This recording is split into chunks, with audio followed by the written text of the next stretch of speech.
And I talk about in that aspect of the book how we're all actually selfish by nature, but we've all learned a very unhealthy and self-destructive form of selfishness, which gives self-love, which the book talks a lot about, a bad name. But as you learn to love yourself, your selfishness becomes healthy and constructive, and your cup fills up, and you have a lot to give other people instead of being sick and tired and depressed, resentful, toxic, angry, and taking that energy out on the people in your life. So there's a really important, clear understanding and practical understanding of why it's important to be aware of this, so you can shift your perception basically and give yourself permission to do the things that make you feel well and happy that are not self-destructive. Does that make sense? Like, you may enjoy drinking, but that's a little self-destructive if you drink a little too much alcohol. Whereas to give yourself permission to eat the foods that are healthy for you, that make you feel good, or give yourself permission, and this is obviously the most important one, to be honest about what you're feeling, that's actually the healthiest thing you can do for everybody, is to be honest. And some people may initially call that selfish, but that's actually the kindest form of love that we can give, is to be honest instead of living a lie or allowing someone else to believe or live a lie. And I guess, I can say here that we've all learned to live a lie to survive. And this is really what the book is about, is how to stop living that lie. And when I say stop living that lie, I mean, how do we stop rejecting our true self? And so the book outlines how all depression and disease and a weakened immune system and relationship problems and life problems come from us as children learning to reject our true feelings, true needs, and true desires in exchange for conditional love, acceptance, approval, support, security in order to survive. And I outline in the book logically, rationally, how disease develops in the body from years of internalizing your emotions, which leads to the stagnation of blood, toxic buildups in the body, a weakened immune system, susceptibility to viruses, bacteria, toxins, toxic people, when your inner world is not strong and you allow yourself to be used or abused or taken advantage of. And again, this all goes back to the lie that we learned to live to survive, which our parents taught us and the world taught us, because everybody's suffering with the same exact issues. And we all are doing our best every day to get by, to survive, and then eventually some of us wake up and we don't want to just survive and get by, we want to thrive. We know in our heart that we didn't come here to suffer and live in this silent misery and pain every day. There's this part of us that knows that there's more to life and that we can have real love, real connection, real purpose and meaning in our work, that we can enjoy being in this body and enjoy being on this planet rather than destroying ourselves, destroying the people around us, and destroying the planet, which most of us are trapped in a cycle of doing, even if we don't mean to. And then there's a lot of people that are trapped obviously in that cycle and are not even aware of the effects that their behavior has on the people or the world around them, let alone what it's doing to themselves inside. So one of the gentlemen who works here at the bookstore had asked me, about when I wrote the book, and I had reached a point in my own healing, and I come from a very painful childhood and upbringing, and then I grew up around a lot of drug addiction and pain and misery. And then I got addicted to drugs and alcohol as a young man, and was arrested a number of times before I was 18, and really destroyed everything that I cared about and hurt everybody that I loved. And then when I hit rock bottom at 18, I really, I had to heal. I had no choice. For me, it was, do or die. I was either going to probably kill myself, or I had to find a way out of suffering. I had to find a way out of this cage. And for a lot of people, probably sitting here in the room, your mind and your heart often feels, like a cage, and then your life feels like a cage, and everything feels like a cage. And I was trapped, and I was tortured psychologically and emotionally. So I went on this long journey basically to heal myself and to answer two questions. How do I heal myself, and what's the purpose of my life? And that led me to 5 different universities, to studying with spiritual masters from all over the world, to years of practicing yoga and meditation and Tai Chi and qigong on my own. And then eventually I realized that everything I was doing was me looking for love and learning how to love myself. So spending all this money, 5 highly accredited, most well-respected universities, all these teachers, all these masters, all these books that are sold here, and I read probably thousands of them, just like you. And I realized all I was doing was looking for love and learning how to love myself. And I could see, though, how all disease and depression and suffering came from us living this lie, never learning how to love ourselves, never learning how to be true to ourselves, because we never learned how to value our inner world and honor it and say that I matter. What I feel matters, what I need matters, what I want matters. And so when I became crystal clear, I wanted to help as many people as I could. And so that, that's taken me all over the world to tens and tens of thousands of people, maybe over 100,000 people at this point. Just teaching people how to love themselves practically, because I never learned how. And then I realized that every one of our problems comes back to the fact that we never learned how to love ourselves unconditionally and practically. And people will say you should love yourself, you should take care of yourself, but we don't know how. And our parents don't know how, and they couldn't teach us. And a lot of people who are teaching this type of work actually don't explain how to do it. So I wanted to make the most crystal clear map out of suffering that would be universal for anybody, if you were a Christian or a Jew or agnostic or Muslim or just believed in science, whatever your faith was, that there was this direct path out of suffering, which I call learning how to love yourself unconditionally and stop lying to yourself, stop rejecting your true self, and very practically, so kind of no bullshit. So the new edition does that in the most effective way possible. So, does anybody have any questions? I mean, I can ramble. For me, I teach retreats for 3 days and, can keep going for hours. I was just asked was, if someone's suffering from an illness, is it possible to heal from the illness without any medicines? And the answer is that there is no black or white question that applies to every single situation, because when the body has reached a state of severe disease or disease, there's a lot of factors that have led to somebody being in that position. So there's a lot of factors that lead to the healing. So it's not just one black and white answer, and there's not just one time frame. So in my experience, the key is having an open mind and doing everything in your power that you can to be as happy and well as possible, and then observe what happens. One thing that's very present on my mind right now, my father is in a nursing home dying. My mother is sick. I lost a brother to a heroin overdose 4 years ago, and my mom got sick after that. And so the preciousness of life is very present for me. So we often take our health and our life for granted. So for example, right now, this is our life. This is all we got. This miracle of this conversation is all we have.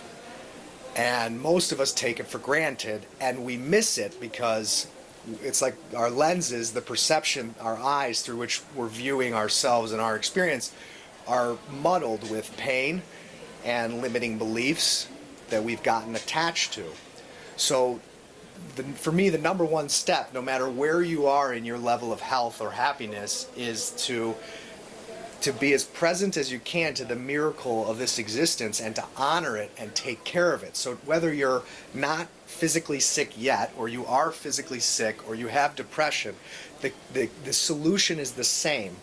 So it's just how much damage have you already done, and we've all done a different amount of damage at this moment in time. So someone who's in the room in a lot of physical pain with cancer or an autoimmune disease or a serious physical illness has been hurting themselves and rejecting themselves and created a life that mirrored that back for many years.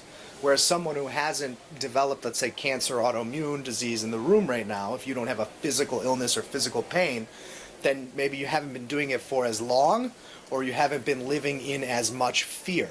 So there's no black or white answer. It depends on the unique person, the unique life that they've created at present, and then how willing they are to face the truth in each situation. And as soon as we're willing to face the whole truth in each situation, more miracles begin to unravel, and healing miracles can unravel, because we're allowing the truth and we're allowing our body to function the way it's meant to function. But when you internalize your emotions every day and you live in fear and you live in guilt, it leads you to feel that you don't matter. And how many people in the room have ever felt like, I don't matter? You know, like you're with someone or your feelings don't matter to the people maybe you love the most or you do the most for. So basically, a heart that feels it doesn't matter, or so inside, if you don't feel you matter, a heart not cared for, a heart that feels it doesn't matter becomes a body that doesn't feel good to be in, and one that doesn't feel worthy of care and attention. It's like, what's the point of prolonging my experience in this body if I'm suffering so deeply in my heart? I don't want to be alive. And the body starts to break down from that feeling and that perception of reality, because we're so trapped by this fear and this guilt and this shame and this insecurity. So it depends on, you know, you can go down this rabbit hole and say, you know, how do I define healing? Is healing a perfect body, or is it peace? Or is it both? You know, so for me, I always want to help someone get to peace more than anything, because you can heal and be at peace and die with your body full of cancer. But for me personally, I wouldn't settle for that. I want my heart to be healthy. I want my body to be healthy, because I feel that you know, that's where the title of my book came from, is that in my heart, I felt like I didn't come here to suffer, that life was not meant to be defined by pain, isolation, misunderstanding, disease, feeling misunderstood all the time. I felt that I could have real love, and I could have real meaning, and I could have real connection and real health and real purpose in my work. And I think deep down we all know that, but we're just struggling against a world that was created out of fear and guilt and shame, because nobody's really known better, you know. And so, you know, when I speak, I say, you know, where is it going to stop in our bloodline or our genetic line in the evolution of our family, for example, which is the evolution of our world? Someone has to say it stops with me. You know, someone has to say, I'm going to stop living the lie. I'm going to stop hurting myself. And when I stop hurting myself, I stop hurting the people around me. But because we're all actually very selfish creatures, and that's how nature was designed, you know, the key is stop hurting yourself. And how do you stop hurting yourself? Well, we have to stop rejecting what we really feel and letting our fear and guilt and shame and insecurity determine the words that come out of our mouth and the actions that we take on a daily basis. So it doesn't matter whether you're in great health right now or you're on the edge of death. The answer is the same, which is beautiful, and which is why I feel it's so important to share, because there's only one way to get your energy and your blood moving again, and that's to speak the truth and follow your heart based on that truth. And that's what gets your energy and your blood moving in a healthy way that no medicine can ever do for you. And that's why no matter how many doctors we see or how many pills we try, it never fixes the problem. Does that make sense? Yeah. And so one question that I could ask everybody in the room that will serve you more than probably most things I can say is to help you see the golden thread in your life of how you've created or allowed the suffering that you're experiencing or have experienced. So the question I like to ask everybody is, if you think in your life right now, where are you afraid to be 100% honest with your words and actions? So I'm going to ask everybody in the room to ask yourself, where are you afraid right now to be 100% honest with your words and your actions? Is it with your partner, your spouse, your children, your parents, your boss, your best friend, your siblings? So where in your life today are you afraid to be honest with your words and then to act in alignment with that? Can everybody identify one place where there's fear that's holding you back from being 100% vulnerable and honest with your emotions and your words or your actions? Can everybody find one place? No? Okay. Most people? Okay. No? So would you say everywhere in your life right now you're 100% honest with what you feel and open and vulnerable?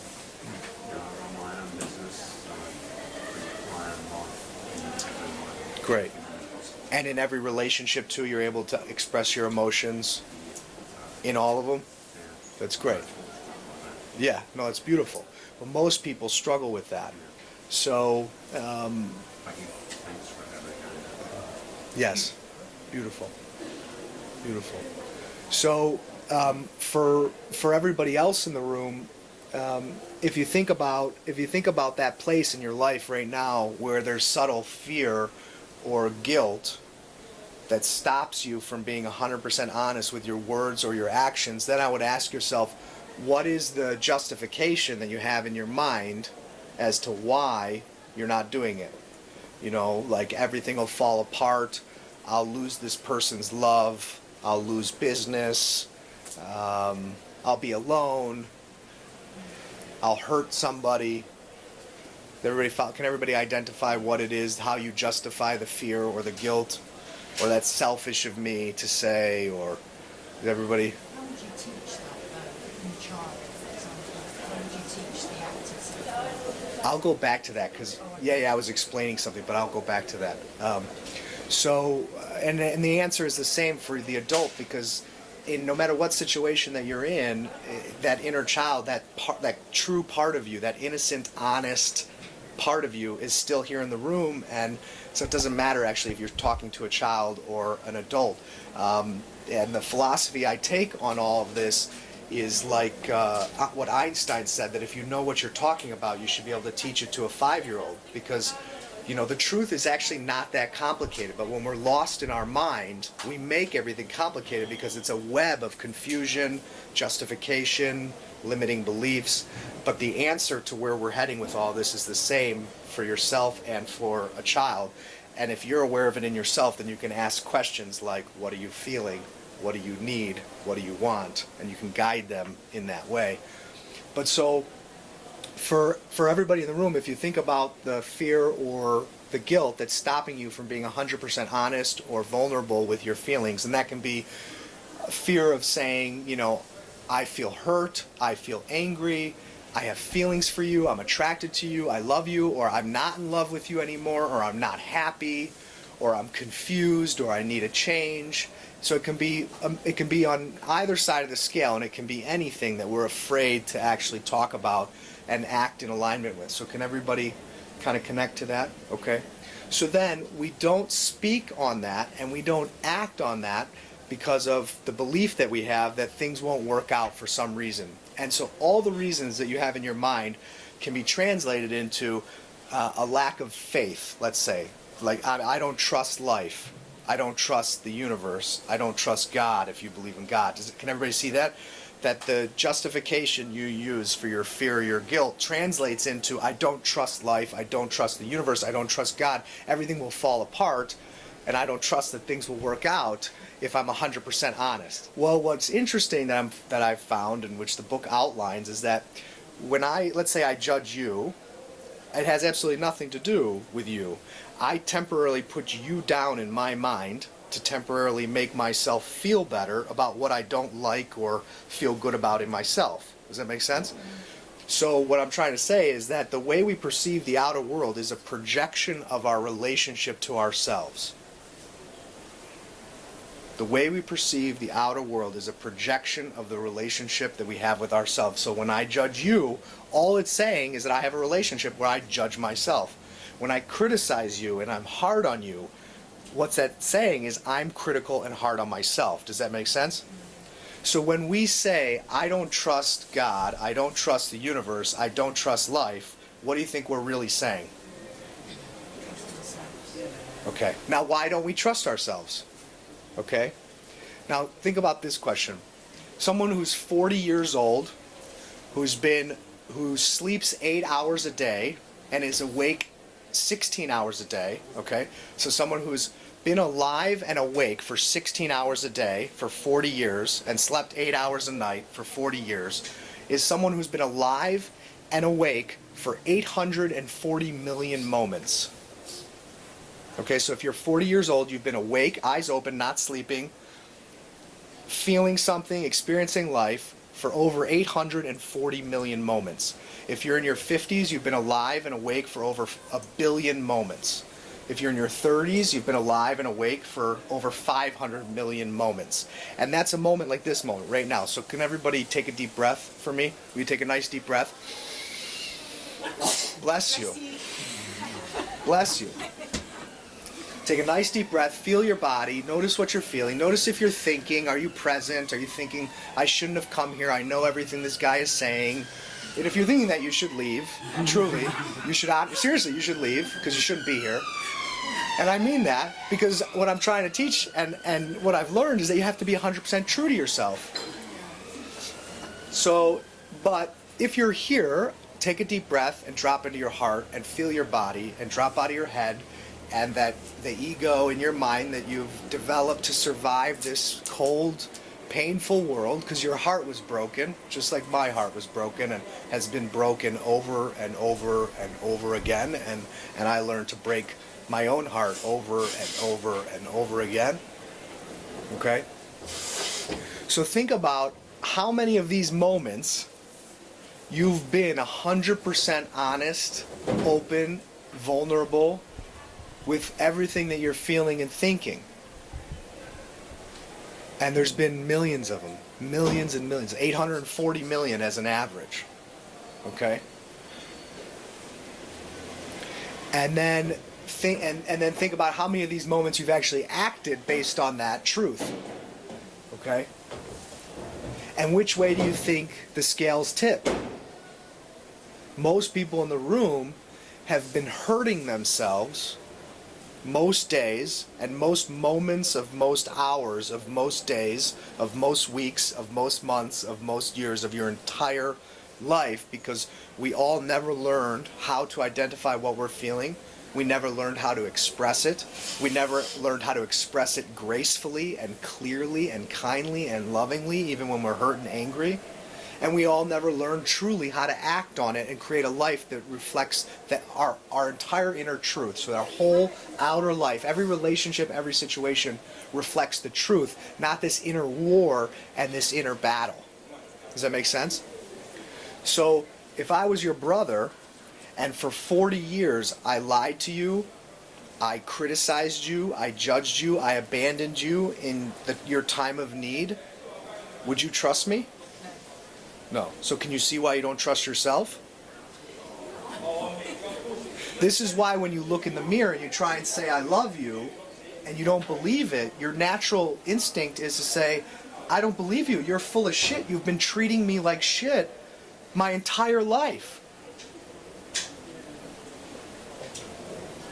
Does that make sense? Say you feel, let's say we have a relationship, a friendship, quote unquote friendship, but let's say you're a people pleaser and I'm really selfish and narcissistic, and I enjoy those type of people. I like using people for my happiness because that's how I learned to get through the world.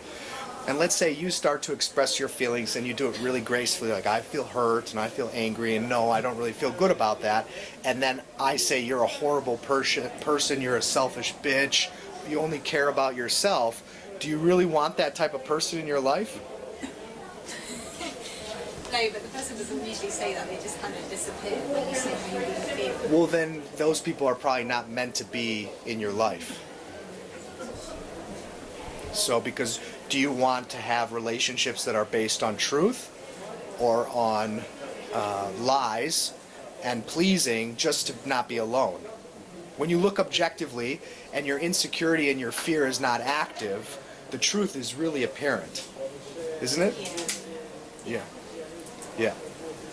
But then, so you've got to just restart and find a new lot of people that's they're the way you do. Exactly. Exactly. Or with your family, for example, let's say your family, which are people who you can't escape a lot of the times, we're all doing our best to learn about love. So my view is that we come here to the earth, we come into being to enjoy life as much as possible and to experience and learn about love.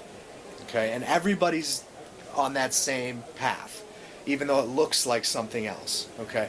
So our family, who we love but have probably been hurt the most by, they're also learning these hard lessons about being honest and vulnerable. So what I have found is that as I found the strength in myself to overcome my fear and guilt and shame and be 100% honest and vulnerable, that I've created a space in my family for my mother, my sister, and family members to feel safe to come to me with their emotions. Even if at first they're not ready, they will come back after they think about it, because basically, as you learn to love yourself and accept yourself and value yourself, your heart is full of this energy of acceptance and kindness and love, because you know that's how you need to be treated. You know that's how you want to treat others. You know that you want other people to treat you that way, and you know that in order for them to treat you that way, they have to treat themselves that way.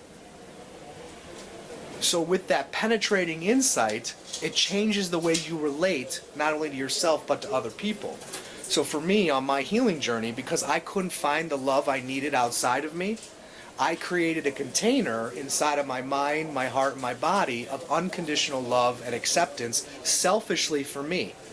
The byproduct of which has helped probably over 100,000 people now, all over the world.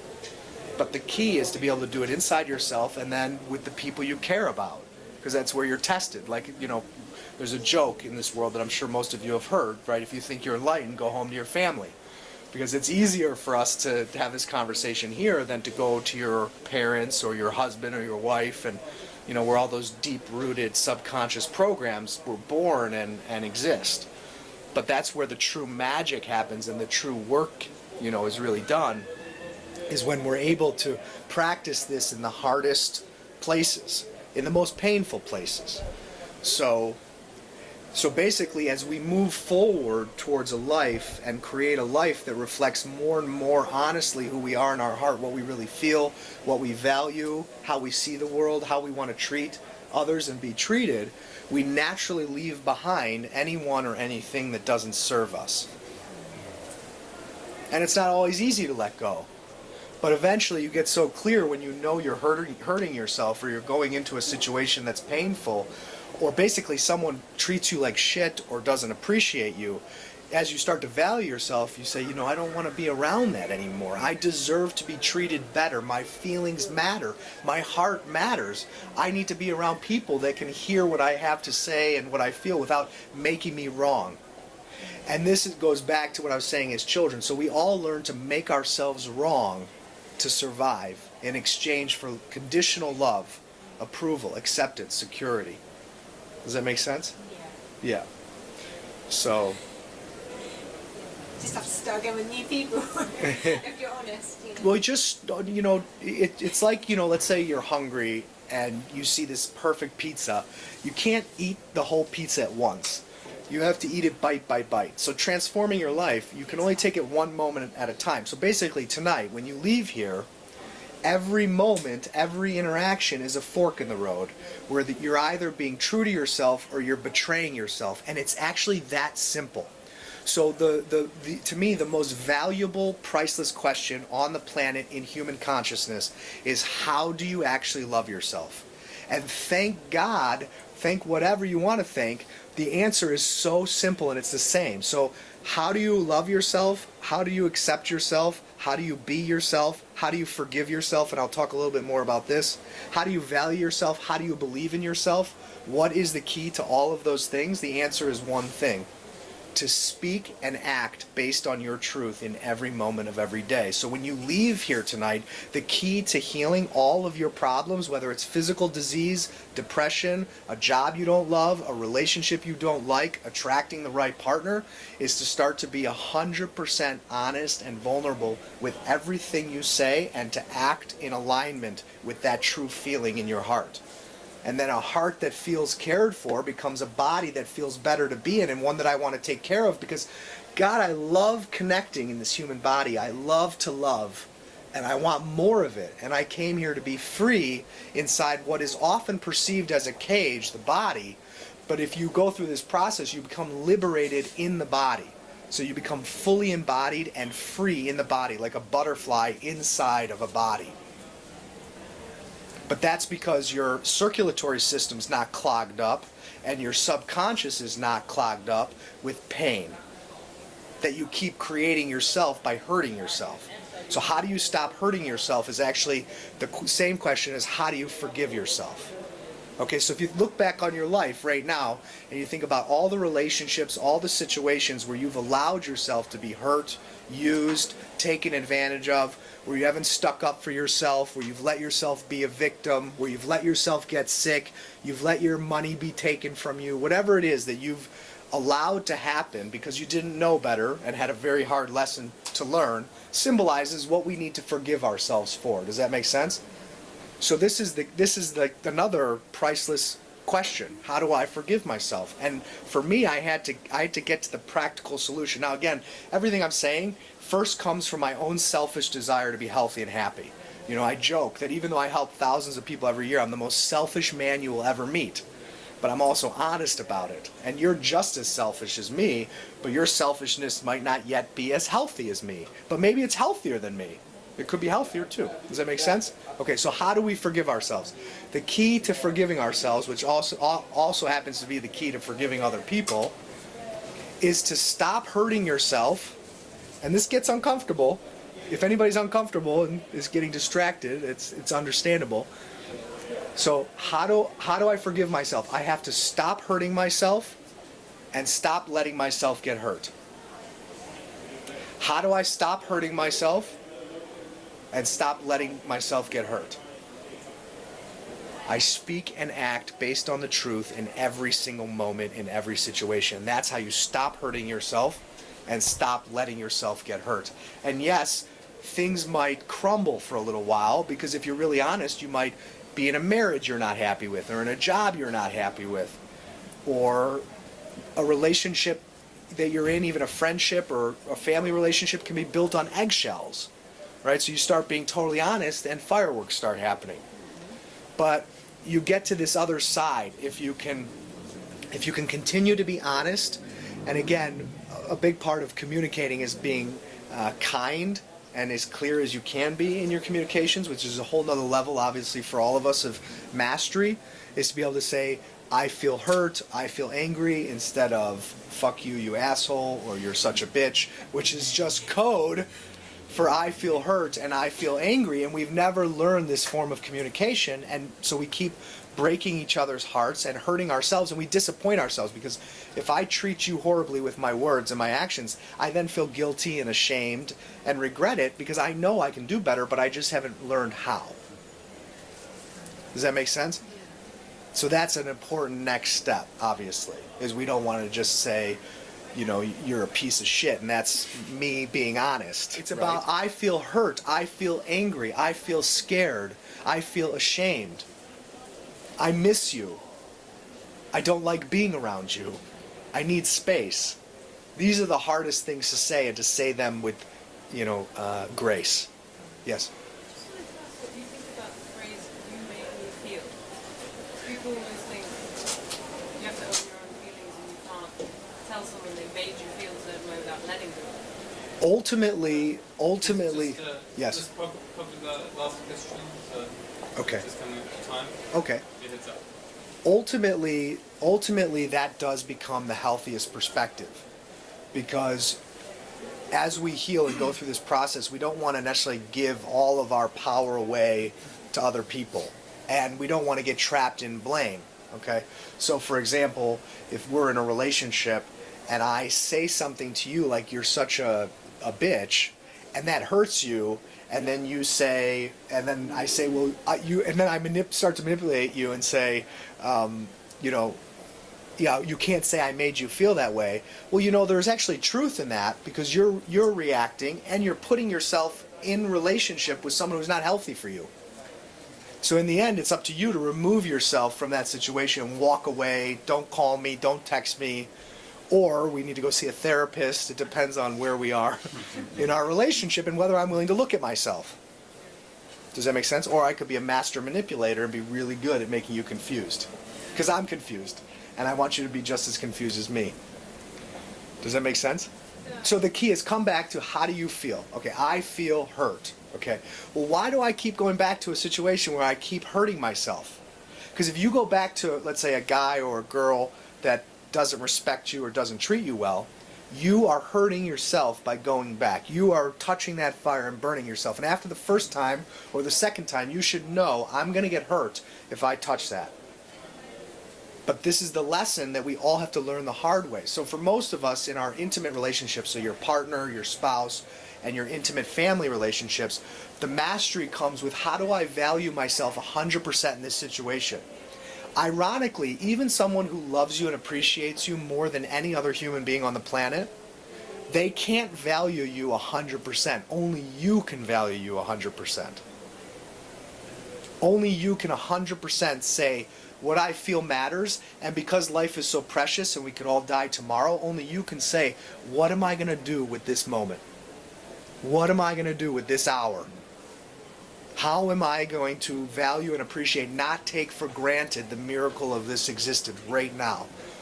You know, and for me, that's a big way that I value myself, not just being honest with my words and actions, but sometimes being honest with my actions is, I don't want to be around this situation right now, so I want to go this way. I want to go have a coffee. I want to go for a walk. I just want to be by myself. And for me, that's a big way of valuing myself, because when I'm on my own and my energy body is fully open, the source inside of me percolates and fills my being with everything I need, rather than thinking I need to be around somebody to get something, to feel better. Does that make sense? Yeah. So what you're responsible for is how you react, how you speak, how you act, based on a situation you keep experiencing. You know, and we're all human and imperfect, so everybody's struggling, but if you try and someone's not open to looking at themselves and taking responsibility for their emotions instead of dumping them on you all the time, then it's up to you to say, this is not healthy for me anymore. Does that resonate? Yeah. Yeah. Anytime, I agree that these forces are strong, but in our psyche, anytime you allow something, you say, this is outside of me and I'm going to blame that, you're using your time and energy to blame instead of... No, but I'm telling you, you asked a question, but I don't know if you want to hear the answer.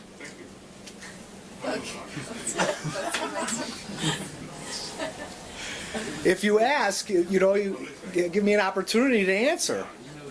I pissed everybody off to make sure I took your question, and you couldn't even let me talk. Which means, okay, and I'm going to make an example right now, which means you just wanted some attention. And it's okay, but we all want attention. We all want attention and love. We all want to feel understood, and that's exactly what I'm talking about. And that's okay. And because we have lived so long internalizing what we really feel in certain situations in our life, we've clogged up our body, and it makes us feel disconnected from the source. What's that? What's that? Very interesting. Interesting. You're judging me. Wait, hold on. See, this is... See how this... But it's interesting, because what I'm talking about is so deep, and it triggers us to the core. Like, you're judging me. You just started to ramble off judgment. And again, it's a reflection of what you judge in yourself, and you haven't been honest with yourself. And until you're ready to be honest, please just be quiet. Will you be quiet? Why'd you come? Why did you come tonight? I didn't know you were going to speak. Well, you should have left. See, you were betraying yourself. Okay. See? Yeah, Excuses. There we go. Okay.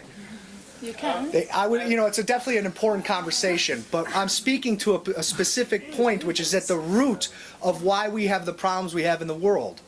Because when we treat ourselves, when we are so judgmental and so hard on ourselves, we treat other people horribly. And we treat the world horribly.